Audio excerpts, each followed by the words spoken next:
Nataka tujifunze somo la namna ya kujijenga kiuchumi. Namna ya kujijenga kiuchumi. Natamani kila mmoja arekodi, sawa sawa eh? Kama utakuwa umerekodi vizuri, nitakupa namba yangu ya simu, utanitumia sehemu ya video hii WhatsApp. Itakuwa nzuri, si ndio? Yes. Sasa kwenye namna ya kujijenga kiuchumi tutatumia kanuni 3. Kanuni ngapi? Kanuni ngapi? 3. Kwa wale mnaopenda kuandika jina la somo na mwalimu wa somo. Jina la somo ni namna ya kujijenga kiuchumi. Mwalimu wa somo ni Festo Amos. Namna ya kujijenga kiuchumi, sawa? Ndo somo. Halafu mwalimu wa somo ni Festo Amos. Cheo cha mwalimu wa somo ni mwalimu wa fedha aliyethibitishwa na Benki Kuu ya Tanzania. Narudia. Cheo cha mwalimu wa somo ni mwalimu au mkufunzi wa elimu ya fedha aliyethibitishwa na Benki Kuu ya Tanzania, mabano BOT. Sawa sawa eh? So mwalimu wa uchumi amefundisha maeneo mbalimbali, mikoa zaidi ya 17, taasisi zaidi ya 100 na makampuni na vyombo vya habari ikiwemo TBC, ITV, Azam TV, Capital Radio na nyingine kama Channel 10, East Africa na nyingine. So leo tumekuja ili tuzungumze na ninyi vijana ambao mnatamani kufanya vitu vitokee, si ndio? Wenye maono tupo? Wenye ndoto tupo? Unaotamani kuja kuwa watu wakubwa tupo? Yes, lazima uwe na kitu ambacho unataka kuja kuwa, lazima uwe na kitu ambacho unataka kuja kufanya, lazima uwe na kitu ambacho unataka baadaye kije kikutambulishe. Halo. Mpaka sasa hivi bila shaka wote tuko kwenye mchakato wa kuziendea ndoto zetu. Uongo kweli? Ndio maana tumepelekwa shule ili tutengenezwe. Tunapelekwa shule ili tufanyeje? Tutengenezwe. Sawa sawa? So, kwenye namna ya kujijenga kiuchumi, kwenye namna ya kujijenga kiuchumi tunatumia kanuni 3. Kanuni ya kwanza inaitwa vision. Kanuni ya pili inaitwa sacrifice. Kanuni ya 3 inaitwa consistency. Ukiunganisha hayo maneno matatu unapata neno visako. Unapata neno visako. Vision, sacrifice and consistency. Vision, sacrifice and consistency. Hebu turudie. Vision, sacrifice and consistency. Twende? Vision, sacrifice and consistency. Turudie tena. Vision, sacrifice and consistency. Twende? Maana yake ni nini? Unakuwa na maono ya wapi unaenda, sawa sawa? Halafu unalipa gharama ili ufike huko. Halafu katikati njiani hauruhusu kitu chochote kikuzuie. Consistency ni mwendelezo, sawa? Vision ni maono, sacrifice ni kulipa gharama au kutoa sadaka. Hello. Nikisema hello tunaitikia yes. Hello. Yes. Hello. Yes. Hello. Yes. Tukirudi kwenye ule moto wetu, rafiki Rafiki baba itosha haijajaa. Rafiki msikise jirani yako, mwambie rafiki kazana sana. Hello. Ongea upande wako kushoto namna hii na wakulia kuongea namna hii. Twende. Gonga. Fine. Yes. Gonga. Okay basi. Funga mkono na hapa kama tuko pamoja. Funga mkono. Unajua kuna wakati unatakiwa kuyapungia mkono maisha yako yaliyopita, sawa? Ili uweze kuyaendea maisha unayoyahitaji. Hello. Yes. Hello. Yes. Unayapungia mkono maisha usiyoyapenda, sawa sawa? Ili uweze kuyaendea maisha unayoyapenda, sawa sawa? Niwaulize swali. Nani anapenda na anafurahia na anaridhika na maisha aliyonayo sasa hivi na anatamani aendelee kuishi maisha hayo maisha yake yote? Nani?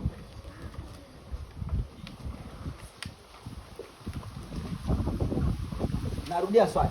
Nani ambaye anaridhika na maisha alionayo sasa hivi, sawa? Na anayafurahia na hatamani avuke viwango vingine, kwa maana kwamba yeye amefika mwisho. Hapo ndipo anapotaka afie hapo hapo. Nani ambaye anasema kiukweli? Wanaweza kuwa hapa labda. Asante. Nataka mtu aniambie nani ambaye anasema kiukweli hapa nilipo bado sana. Yaani anasema natamani maisha bora kuliko haya. Nani anasema natamani kuwa na maisha makubwa zaidi kuliko haya nilionayo leo? Nani anasema kwamba ndoto zangu ni kubwa kuliko hizi nilizonazo leo? Nani anasema kwamba nina imani ipo siku nitakuwa juu zaidi kuliko nilivyo sasa? Kama naamini hivyo, ninataka nikuhakikishie kwamba kwa somo hili maisha yako hayatabaki kama yalivyo, na ipo siku utafika huko ambako unataka kufika. Kama naamini hivyo, jipigie makofi mengi tafadhali. Sasa ngoja nikwambie sifa za watu wenye maono.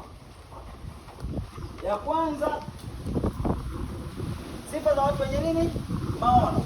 Wewe si unataka kuja kufanikiwa kiuchumi, kwa sababu nazungumzia eneo la nini? La hela. Eneo la nini? La uchumi. Eneo la fedha. Mwanzoni nimewaambia kwamba mtu yeyote ambaye hana hela anakuwa na maisha gani? Maisha rahisi, magumu. Magumu Kwa hiyo sifa ya kwanza ya mtu mwenye maono, haridhiki na alichonacho leo. Umepata division 3, hauridhiki kwa sababu maono yako ni kupata division 1, si ndio? Umepata 1 ya 17, hauridhiki kwa sababu maono yako ni kupata division 1 ya pointi 7, si ndio? Manake maono ni kusema kwamba hapa nilipo ni pa kuanzia, ila kuna mahali natakiwa kwenda kuishia. Si ndio tumesema kwamba tuko njiani Maisha ni safari, si ndio? Maisha ni safari ya kuyaendea maono. Asiye na maono ni mtu ambaye ni kama amesimama tu kama aliyekufa. Ishara kwamba wewe unaishi ni pale unapokuwa na maono na unajua unaenda wapi. Hello. Yes. Naomba nikuulizeni swali. Je, wewe ukiwa mkubwa unatamani kuwa nani? Anayejua jibu nyosha mkono niambie. Unatamani kuwa nani ukiwa mkubwa? This time tomorrow, who do you want to be? If you want to become somebody, learn about that person. Kama unataka kuwa mfanyabiashara, ni mfanyabiashara, sawa? Narudia. Msumbue baba yako, sawa? Msumbue mlezi wako, sawa? Msumbue akutafutie vitabu vinavyohusu hicho kitu. Yani this is transformational lesson that must change your life. Unaamini? Inawezekana?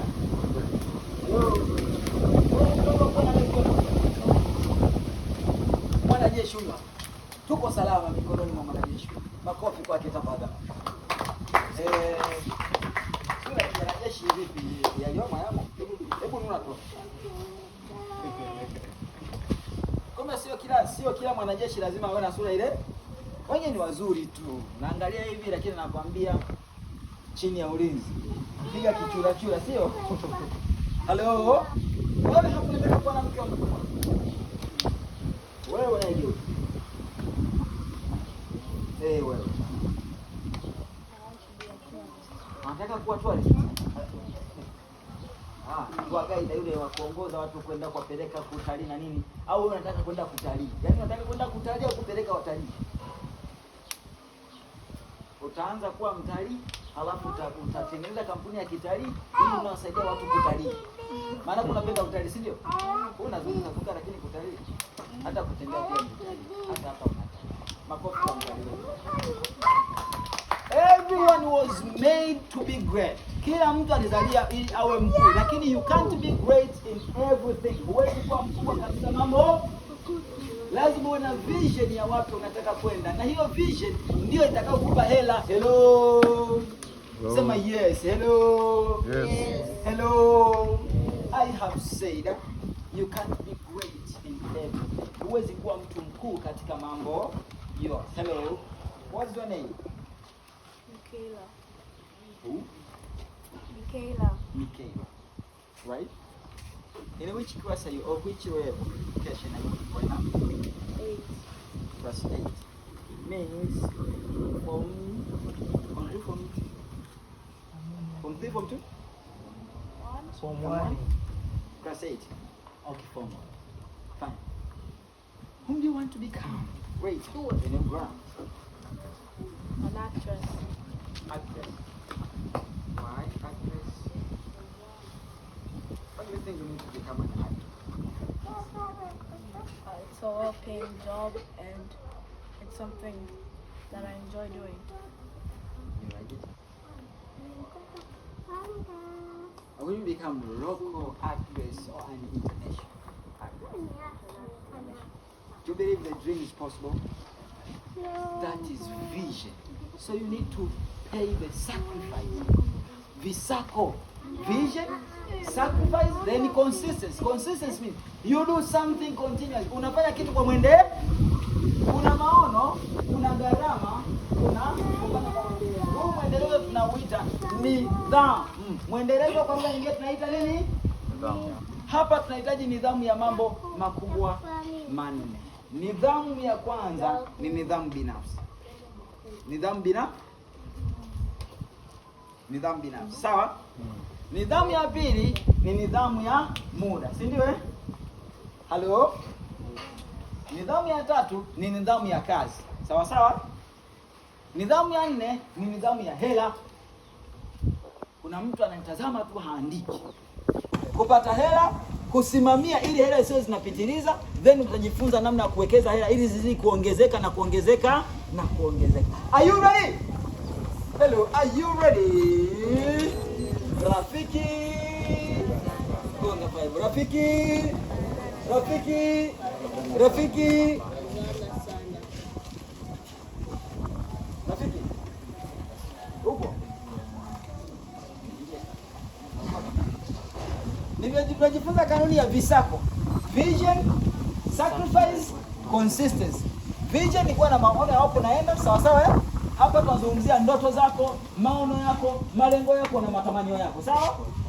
Kwenye sacrifice tunazungumzia kulipa gharama. Utalipa gharama ya muda, wakati mwingine tumia nguvu zako, umia mwili ili baadaye uje uifurahishe nafsi. Narudia. Sometime kubali kuumia mwili na malizia. Sometime kubali kuumia mwili ili uje uifurahishe nafsi yako. Kuna vitu nafsi haifurahii sasa hivi. Unaogopa kulipa gharama ya maumivu ya sasa hivi ya mwili, lakini utaendelea kuumia hivyo hivyo. Walisema kwamba wanaokudharau siku moja watakusalimia kwa heshima. Si ndio? Sasa nakuimbia hivi. Wanaokudharau siku moja watakudharau mara mbili.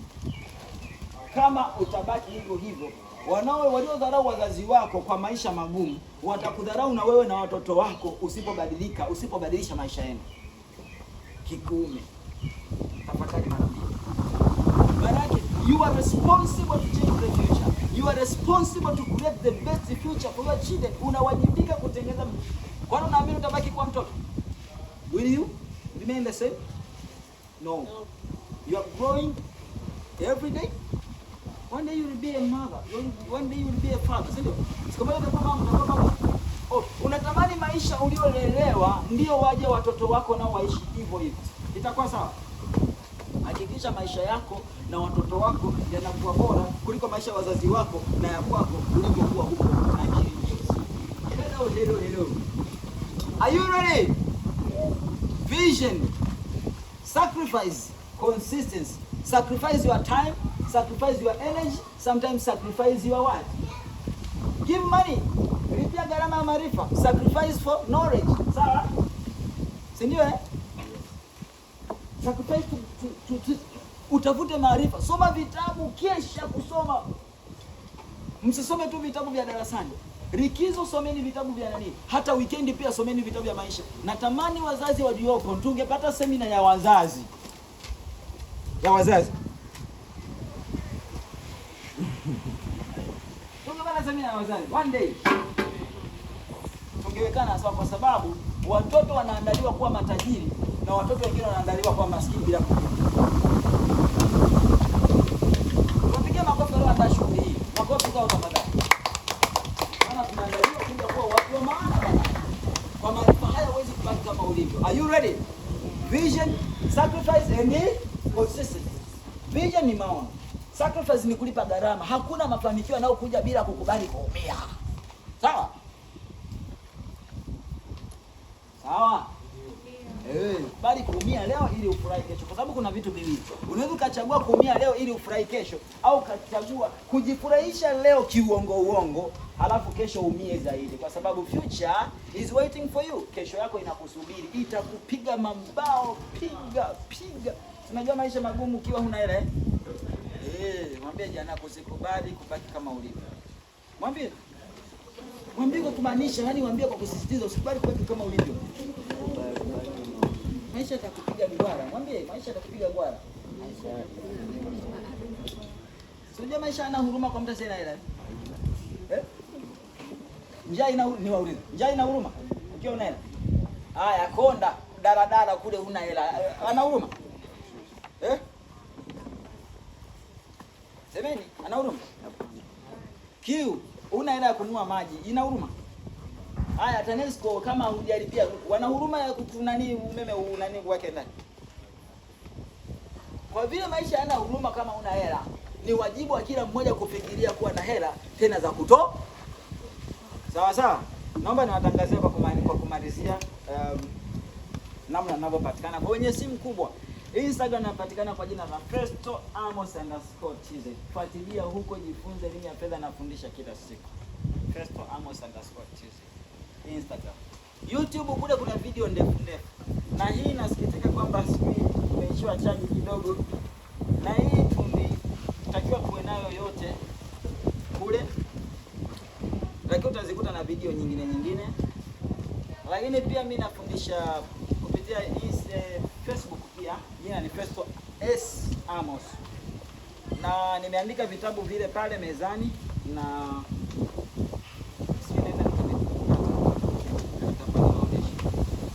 nidhamu. Sawa.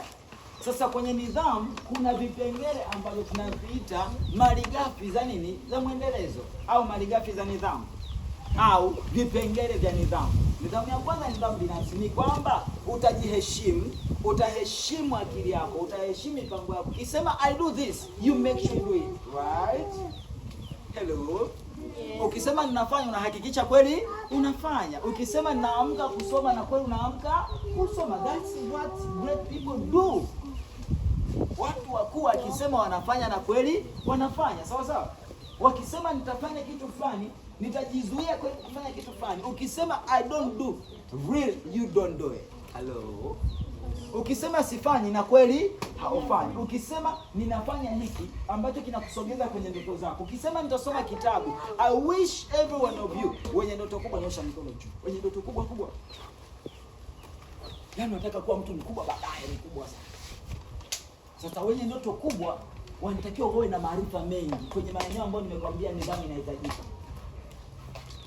Au kwenye maeneo ya kulipa gharama. Gharama zile 4. Mnazikumbuka? Nizirudie. Gharama za kulipa. Si nimesema sacrifice Sacrifice number 1. Hello? Nimekwambia kuna wakati unatakiwa kutoa muda. You sacrifice your time. Vitu vikubwa vinahitaji muda. Kuna wakati unatakiwa kufanya kwa muda mrefu. You can't be great in one day. Huwezi kuwa mtu mkubwa siku moja. Huwezi kuwa tajiri kwa siku moja. Jamani, unaelewana? Utajiri unajengwa kwa muda mrefu. Kama unapofanya kitu kwa muda mrefu, kama ni biashara, unaanguka unasimama. Watu wakuu hawakati tamaa. Turudie. Watu wakuu hawakati tamaa. Tuseme watu wakuu hawakati tamaa. Turudie tena. Wenye maono hawakati tamaa. Pende. Wenye maono hawakati tamaa. Tuseme tena. Wenye maono wakianguka wanainuka tena. Tuseme wenye maono wakianguka wanainuka tena. Mwambie jirani yako haujashindwa. Haujashindwa. Unaweza kuinuka tena na kuendelea mbele. Unaweza kuinuka tena na kuendelea mbele. You can raise up and go ahead. Hello. Unaweza ukainuka na kusonga. Inawezekana, inawezekana. Inawezekana, inawezekana. Kutajirika inawezekana, inawezekana. Kufanikiwa inawezekana, inawezekana. Kuwa tajiri inawezekana, inawezekana. Kuwa mtu mkubwa inawezekana, inawezekana. Inawezekana. Sema I am great person. I am great person. I can do great things. Sema mimi ni mtu mkuu. Naweza kufanya mambo makubwa sana. Mimi ni mtu wa maana. Sipaswi kuishi maisha ya hovyo. Maana yake uwe na nidhamu, sawa? Muwe na maadili, unaelewa? Kujizuia vitu ambavyo vinaweza kukurudisha nyuma, sawa? Kwenye maono na ndoto zako. Moja wapo ni tabia zote mbaya. Sio uvutaji bangi, sio sigara na nini na vitu gani. Vyote vile. Sijui habari za kuanza mahusiano. Unajua mahusiano yameua ndoto za wengi, eh? Mnajua. Mabinti nyesheni mkono. Mabinti wenye ndoto kubwa kubwa. Nilikuwa naangalia clip jana. Nilikuwa naangalia clip moja hapo. Baba mmoja wa kizungu alimwambia binti yake, nafikiri binti alikuwa kama na miaka kama 7 mpaka 10 hivi nafikiri. Akamwambia hivi, na kutengenezea bango tutaliweka chumbani kwako. No relationship until 2040. Hakuna kuingia kwenye mahusiano mpaka mwaka 2040. Mpaka mwaka na binti hapo wana mahusiano, boyfriends, kuna vitoto vidogo hapa vina girlfriends, boyfriends. Hapo huko yani hujafika hata darasa la 7 mnapelekana wapi? Niwaulizeni swali. Mtu wa primary anaweza kaolewa? Akaolewa akawa mke wa mtu. Semeni ukweli. Is it possible? Inawezekana? Okay, mwanafunzi kisheria anatakiwa kuingia kwenye ndoa. Haya, unaenda kugundua nini kwenye mahusiano kama hakuna ndoa hapo? Unaenda kufanyaje kama sio kwenda kuharibu future? If you need to build a great future, make sure you are disciplined enough. Hakikisha unajijengea nidhamu ya kufanya mambo sahihi hata kama unashawishika kutoyafanya au hata kama vishawishi ni vingi, sawa? Na nidhamu ni kufanya vitu sahihi, sawa? Yaani unafanya vitu sahihi hata kama mazingira ni magumu, na unaacha kufanya vitu ambavyo sio sahihi hata kama unashawishika kufanya. Halo. Kwenye hizo nidhamu ambazo nimekwambia, nidhamu binafsi, nidhamu ya muda, sawa? Nidhamu ya kazi. Kazi inamaanisha kama unasoma uwe na nidhamu kwenye kusoma kwa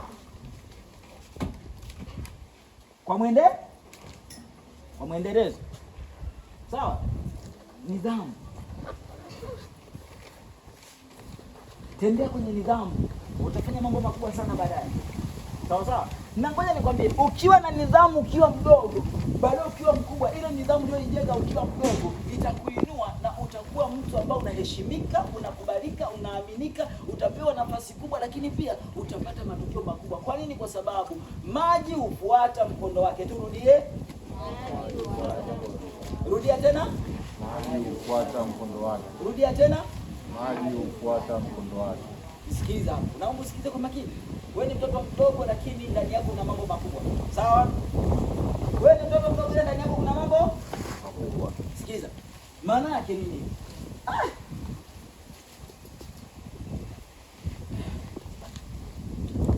Kwa nini tunazungumza kuhusu kitu kinaitwa consistency? Consistency ni mwendelezo. Ina vitu viwili.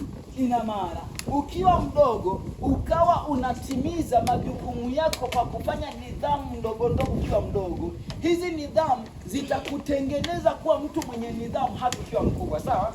Maandiko, kuna tajiri mkubwa wa zamani anaitwa Suleiman, aliwahi kusema, mlee mtoto kwenye njia sahihi na salama, hata ziacha hata atakapokuwa mzee. Sawa? Huyu alikuwa Suleiman, tajiri aliyekuwa na akili nyingi sana na hekima. Sasa huyu mtu anatuambia hivi, mtoto ukijengwa katika misingi, ukatembea kwenye njia, ina maana hata ukiwa mkubwa utakuwa umejengwa katika namna ambayo huwezi kuanguka kirahisi. Halo? Jengo hili la ghorofa hili limejengwa kwenye msingi imara, ndio maana hiyo nyumba ya juu ina uwezo wa kusimama na isifyatuke kwenda chini, sawa? Maanake mtoto aliyejengwa kwenye misingi akiwa bado mdogo, wewe ukajijenga, na sio kazi ya wazazi kukulinda. No, ukisha kuwa na akili timamu, linda maono yako. Mwambie jirani yako, linda maono yako. Linda maono yako. Usipolinda maono yako, hata hela haziji kwako, kwa sababu hela zinawapata wenye maono. Wasio na maono wakipata hela zinapotea. Wenye maono wakipata hela yanafanya zile ndoto ziendelee kuzaa hela zaidi. Hela zinazaliwa kwenye maono, hela zinapotea pasipo na maono. Turudie hiyo. Hela zinazaliwa kwenye maono. Hela hupotea. Hela zinazaliwa kwenye maono. Hela zinazaliwa kwenye maono. Turudie. Hela zinazaliwa kwenye maono. Na zinapotea pasipo na nini? Na zinapotea pasipo maono. Hela zinazaliwa kwenye maono na zinapotea pasipo nini? Pasipo maono. Ina maana iko hivi. Kama una maono, nisikilize hapa kwa makini. Iko hivi. Hata ukiwa kwenye utoto wako, ujana wako, uchipukizi wako, inatakiwa ujifunze pia kuwa na nidhamu ya fedha. Sawa? Mwalimu wetu, tuna dakika 8 zimebaki. Dakika 8 hizi za moto kweli kweli. Haya, usikize kwa makini. Tonge la mwisho tunakomba. Are you ready? Mama, kabisa. Okay. Kwenye nidhamu ya fedha inatakiwa siku hizi ujifunze kufanya mambo mawili. Ukiongeza la tatu itapendeza. Ila haya mambo mawili, cha kwanza, sawa? Jifunze kutotumia hela hovyo. Yaani hata kama umepewa, ni kweli umepewa, usipende kuzitumia hovyo hovyo. Jifunze, wanasema, kutawala matumizi yako. Usinunue vitu kwa mkumbo. Wengine wamenunua hivi watoto wenzako na unanunua. Wenye maono hawafanyi vitu kwa kuiga. Turudie. Wenye maono hawafanyi vitu kwa kuiga. Wenye maono wanakuwa na uelekeo wa kwao unaojitofautisha na wasio na nini? Na maono. Hata kwenye hela, unapata hela, unasema sasa hii hela mimi nimepewa na wazazi kwa ajili ya matumizi labda shuleni. Nitafanya matumizi vizuri kwa uangalifu, lakini nitajifunza kufanya kitu cha pili. Cha kwanza unajifunza kudhibiti matumizi. Cha pili unajifunza kuweka akiba. Nani anamuelewa mwalimu Amos? Cha kwanza unajifunza kudhibiti matumizi. Usitumie hela Hovyo. Ili utumie hela hovyo, acha kuiga watu. Kila mtu anajua familia yao, si ndio? Kila mtu anajua maisha yake. Lakini zaidi ya yote, kila mtu ana maono, wengine hawana maono. Ukifanana wasio na maono, utaishia mahali watakapoishia wasio na nini? Maono. Narudia. Ukifanya wanaoyafanya wasio na maono, wasio na maono wakipewa hela wanakula yote. Wenye maono wakipewa hela wanadhibiti matumizi. Wakati mwingine wanabana matumizi kidogo kwa ajili ya kupata akiba ili kujenga. Lengo la kuweka akiba ukiwa bado mdogo sio upate hela nyingi za utajiri ukiwa mtoto, ingawa inawezekana. Lakini lengo kubwa la kubana matumizi ukiwa bado mtoto, unajenga tabia. Ngoja nikupe saikolojia ya tabia. My goodness. Is my time enough break? Anyway, labda tutaarifa na wakati mwingine. Mimi naisha kabla ya lesson, niko hapo Ubungo. Sawa? Ni mwenyeji wa mgeni kutoka Mbeya. So taacha namba kwa viongozi, huenda tukaja kuzungumza. Maana nasikia kama naona kama ninadaiwa. Kuna vitu natakiwa niwaambie, lakini muda hautanitosha. Si nasikia kabisa kama kuna vitu natakiwa kujifunza zaidi. You think that tunaweza tukamaliza tukapata ile riziko la kusema tumefika. Tunapata kama tunaonyesha. So lengo la wewe kuanza kutunza na kubudget pesa yako ni kujenga ile tabia ambayo utakapokuwa mkubwa itakubeba, ili hela zikija zisiwe zinaisha. Ngoja niwaambie, kama hamjui, wakubwa wengine ni wazazi wenu. My goodness. Sisi natoa siri za wazazi. Hapana, sio mzazi wako, ingawa huenda wewe mwenyewe unajua. Ambao hawakujenga tabia ya kulinda matumizi wakiwa vijana na watoto. Wakiwa wakubwa, hata wakipewa mishahara huu inaisha kabla mwezi haujaisha. Hamjawahi kusikia? Najifanya hampo. Halo. Halo. Rafiki. Rafiki.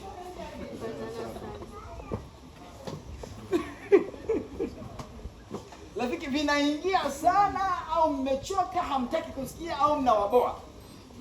Kama na wakwaza semeni. Kama na waboa semeni.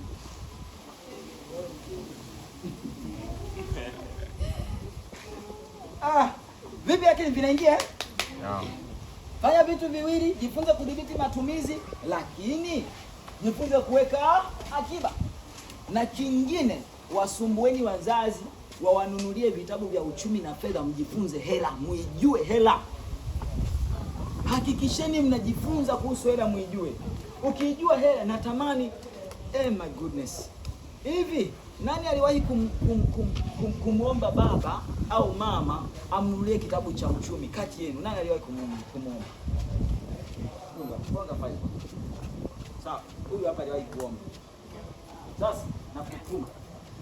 Mimi nimeandika vitabu 7 vya uchumi tu. Kwa sababu mimi nafundisha hela.